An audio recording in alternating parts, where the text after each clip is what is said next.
सवाल तो कई सारे हैं पर आज बात करेंगे why YouTubers are living YouTube.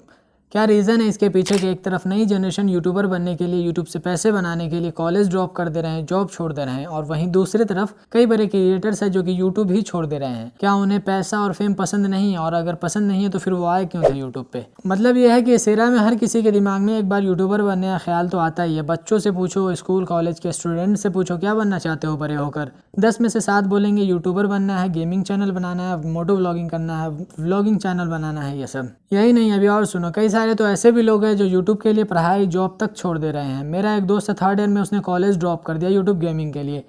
Ali Abdal है, एक यूट्यूबर प्रोफेशन से, वो डॉक्टर था, यूट्यूब के लिए उसने जॉब छोड़ दिया। कई सारे हैं इस तरह के। और अगर यहीं तुम दूसरा साइड देखो तो तुम्हें दिखेगा कि मिलियन सब्सक्राइबर लेके बैठे हैं कई सारे यूट्यूबर्स, पर वीडियोस ही नहीं आ रही हैं उनकी। कई सारे तो यूट्यूब प्लेटफॉर्म ही छोड़ चुके हैं। तो यहाँ माइंड में क्वेश्चन आता है कि आखिर हो क्यों रहा है ऐसा, इसके पीछे का रीज़न क्या है। रीज़न तो कई सारे हो सकते हैं, पर मैं ये 5 मेजर और कॉमन रीज़न बताने जा रहा हूँ।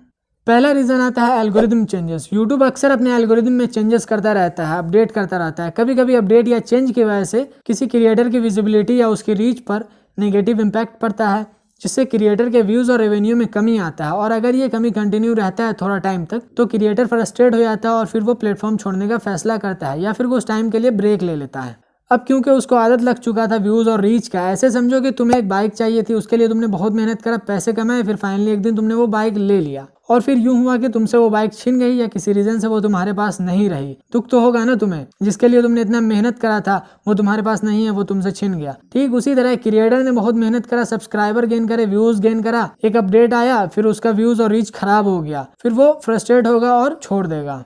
दूसरा रीज़न बनता है बर्नआउट। ये बहुत बड़ा रीज़न है यूट्यूब छोड़ने का। बर्नआउट बेसिकली एक स्टेट होता है इमोशनल, फिजिकल और मेंटल एग्जॉशन का, जो कि एक्सेसिव स्ट्रेस लेने से होता है। इस रीज़न को हेल्थ इशू भी कह सकते हो। अगर तुम किसी काम पे मेहनत कर रहे हो और तुम उस काम से जो रिजल्ट एक्सपेक्ट कर रहे हो वो ना मिले, तो ये प्रॉब्लम आती है। यूट्यूब पर ही वीडियोज़ बनाना इतना आसान तो है नहीं। प्रोसेस की बात करो तो पहले टाइटल या टॉपिक फाइंड करना होता है, फिर उस टॉपिक पे रिसर्च करना होता है, फिर स्क्रिप्ट लिखना होता है उसके लिए, उसके बाद शूट करना होता है, शूटिंग के बाद एडिटिंग वगैरह करना होता है, और ये सब होने के बाद एक आई कैचिंग थंबनेल बनाना होता है। इतना कुछ क्रिएट और मैनेज करना काफ़ी चैलेंजिंग हो जाता है। ये सब एक यूट्यूबर या क्रिएटर खुद ही करता है, तो जाहिर सी बात है स्ट्रेस आएगा ही आएगा।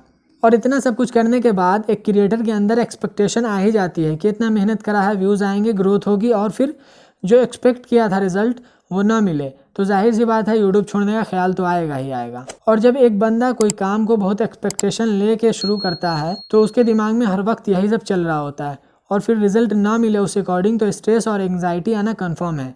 थर्ड रीज़न आता है प्लेटफॉर्म डाइवर्सिटी।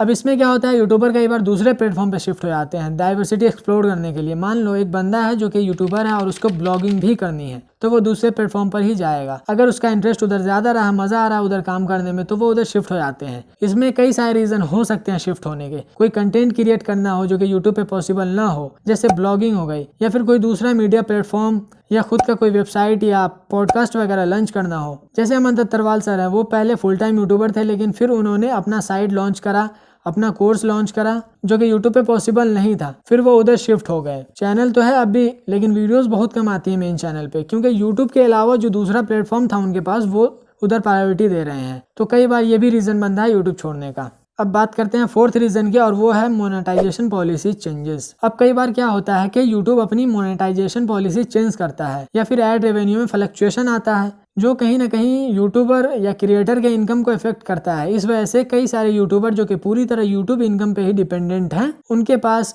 कोई और सोर्स ऑफ इनकम नहीं है, तो उन्हें फाइनेंशियली स्ट्रगल करना पड़ता है। और जब ये स्ट्रगल लंबे टाइम तक होता है तो फिर वो सस्टेन नहीं कर पाते हैं, फिर कोई और सोर्स ऑफ इनकम की तरफ मूव कर जाते हैं, या यूट्यूब छोड़ देते हैं, या फिर इस पर ध्यान ही नहीं देते हैं। फिफ्थ रीज़न है डायनेमिक चेंजेस। इसमें क्या होता है कि जो ऑनलाइन कंटेंट क्रिएशन का जो लैंडस्केप है, हिसाब किताब है, वो काफ़ी डायनेमिक है। ट्रेंड कभी भी किधर भी बहुत जल्दी शिफ्ट हो जाता है। मतलब तुम ध्यान देना कि एक टाइम था जब टेक अनबॉक्सिंग, मतलब फोन वगैरह की अनबॉक्सिंग के टाइप जो वीडियोस होती थी वो बूम पे रहती थी। फिर कोरोना के टाइम में गेमिंग से रिलेटेड जो भी चैनल आए वो काफी ग्रो किए। फिर फिटनेस से रिलेटेड चैनल बहुत सारे आए, और फाइनेंस से रिलेटेड चैनल जो भी हैं वो पीक पे हैं। तो ये जो सिनेरियो है यूट्यूब का, ये काफी डायनेमिक है, शिफ्ट होता रहता है। अब इसमें क्या होता है कि कुछ यूट्यूबर्स फील करते हैं कि वो जिस गोल के साथ यूट्यूब पे आए थे वो ट्रेंड या वो सिनेरियो अब नहीं रहा, फिर वो क्रिएटर कहीं और बेटर अपॉर्चुनिटीज के लिए शिफ्ट हो जाते हैं, किसी और प्लेटफॉर्म पे शिफ्ट हो जाते हैं। ये भी एक मेजर रीजन रीज़न बनता है यूट्यूब क्वाइट करने का। ये सब था कुछ मेजर और कॉमन रीज़न यूट्यूब छोड़ने का। साथ बने रहो ऐसे इंपॉर्टेंट और इन्फॉर्मेटिव वीडियोज़ के लिए। पसंद आया तो लाइक करो, कमेंट सेक्शन में दिल फेंको।